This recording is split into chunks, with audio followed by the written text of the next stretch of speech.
بكرة الخميس 24 يوليو هيكون يوم استثنائي في اسكندرية. وزارة السياحة قررت تعمل مفاجأة للناس، كل حاجة مفتوحة مجانا.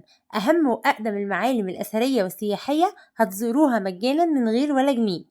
اسكندرية بتحتفل يوم 26 يوليو من كل سنة بالعيد القومي بتاعها، اليوم ده اللي الملك فاروق اتنازل فيه عن العرش وغادر مصر من ميناء الإسكندرية بعد قيام ثورة 23 يوليو بقيادة الضباط الأحرار. الملك فاروق ركب اليخت الملكي وودع مصر من الإسكندرية، وكانت اللحظة دي علامة فارقة في تاريخ مصر لأنها أنهت الحكم الملكي وبدأت مرحلة الجمهورية. خليني بقى أقول لكم على الأماكن اللي هتزوروها مجانا واللي تستاهل الزيارة فعلا في اليوم ده.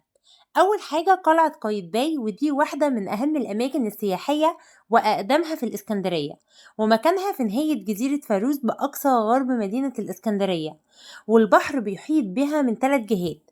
تم بنائها عام 1477. طبعا قلعة قايتباي لازم أي حد يروح اسكندرية لازم دي تكون من أول الحاجات اللي بتزوروها.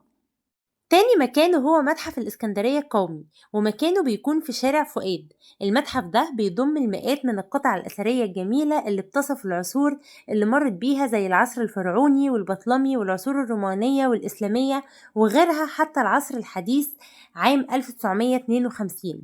وكان المتحف ده في الأصل قصر التاجر الخشب الكبير أسعد باشا، والتاريخ ده جعل من المتحف ده من أفضل الأماكن السياحية في اسكندرية.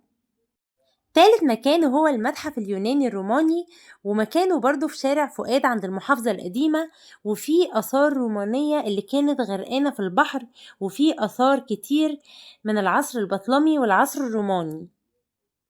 ومن الأماكن الجميلة كمان اللي لازم نروحها متحف المجوهرات الملكية، وده من أهم الأماكن اللي لازم تزوروها، ومكانه بيكون في محطة زيزانيا قرب البحر جنب فيلا المحافظ.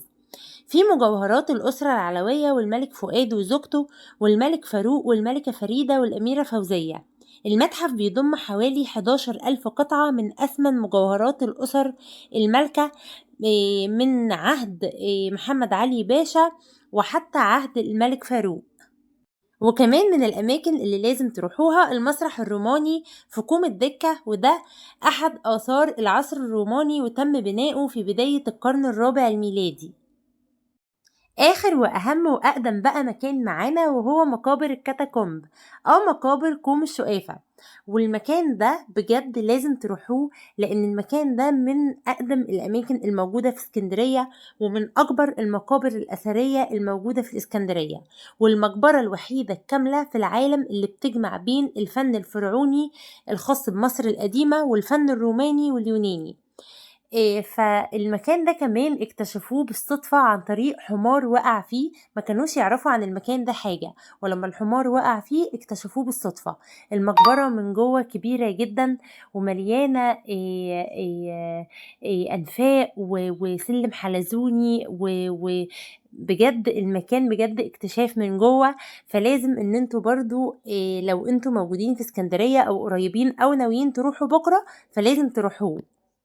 اهم حاجة بقى لو ناويين بكرة تخصصوا اليوم ده لزيارة الاماكن دي تجهزوا بقى الموبايل بتاعكم او لو معاكم الكاميرا علشان تصوروا وتاخدوا احلى صور هناك. وكمان الجو طبعا حر جدا فالبسوا هدوم خفيفة كده ومريحة علشان برضو اليوم هيكون مجهد شوية ومتعب لان هتروحوا اكتر من مكان. طبعا مش شرط تروحوا الاماكن كلها بس روحوا على قد ما تقدروا.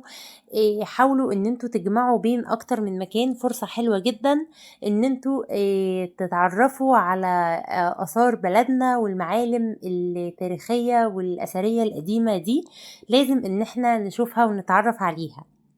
المفروض طبعا الفيديو ده كان نزل بدري شوية وكنت قلتلكوا بدري شوية، بس ما قدرتش انزله لظروف خارجة عن ارادتي. بس ان شاء الله في اي حدث مهم زي كده او اي حاجة هتقدروا ان انتوا تستفيدوا منها هقولها لكم قبلها بفترة علشان تكونوا عارفين. واللي بقى يقابلوا الفيديو ده وفي حد ما يعرفش حاولوا تشيروه وتوصلوه لاصحابكم علشان اللي حابب يروح ويستفيد بالعرض ده. وطبعا زي ما انتوا عارفين عندنا في القناة بنهتم بالسياحة والسفر وترشيحات الفنادق وأهم أماكن الخروج والفسح، فما تنسوش تعملوا لايك وسبسكرايب، ولو الفيديو عجبكم اكتبولي تحت في التعليقات. وباي باي.